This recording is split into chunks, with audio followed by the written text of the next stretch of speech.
Psychopaths is not a crime thriller. It looks like one. There are detectives, criminals, and a futuristic city that feels almost peaceful on the surface. But what this show is actually doing is asking you one question from the very first episode all the way to the last. And that question is this: what if the system built to protect you was the most dangerous thing in the world, and nobody could see it because it was working exactly as intended? Every arrest, every chase, every moment of tension in this show exists to prove that a society that trades freedom for safety doesn't actually get either. And by the time this video is over, you might realize that society already sounds familiar.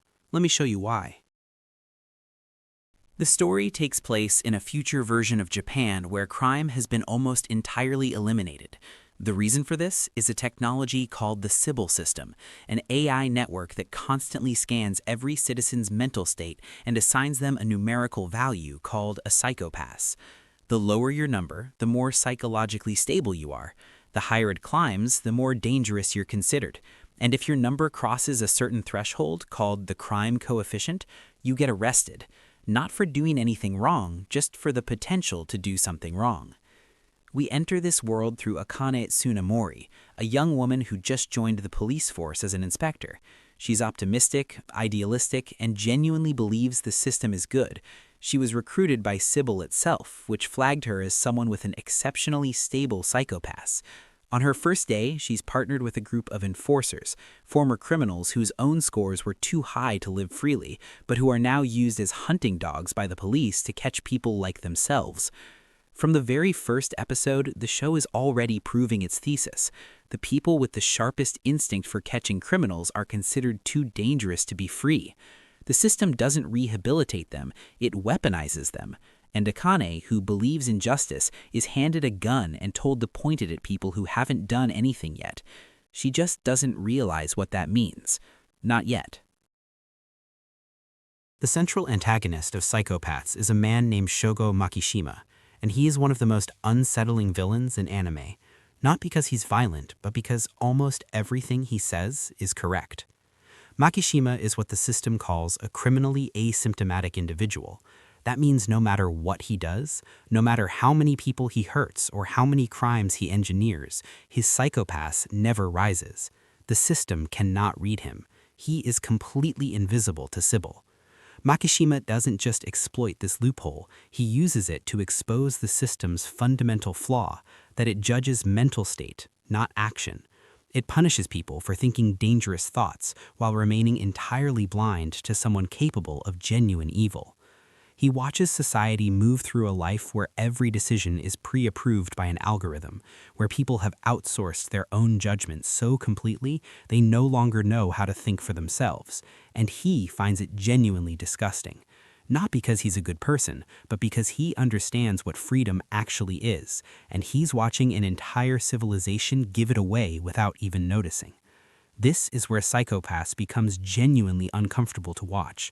Makishima's argument that a society which surrenders its free will to a machine deserves what it gets is not entirely wrong. The show never asks you to agree with his methods, but it absolutely forces you to sit with his logic.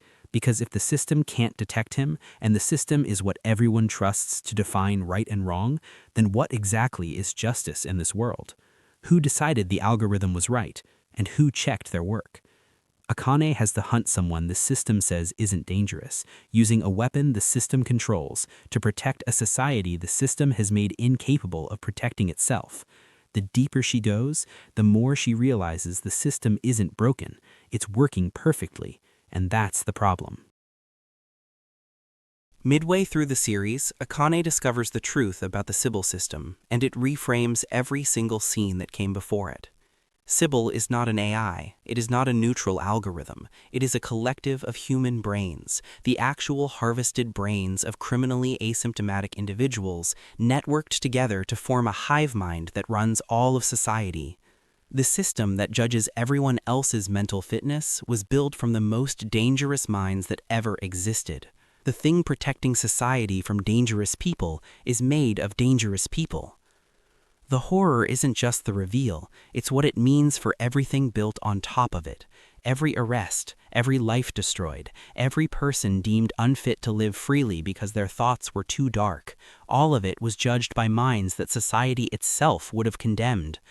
The system was never impartial. It was never objective. It was a group of people who decided they were qualified to define humanity and then built a cage around everyone else to prove it.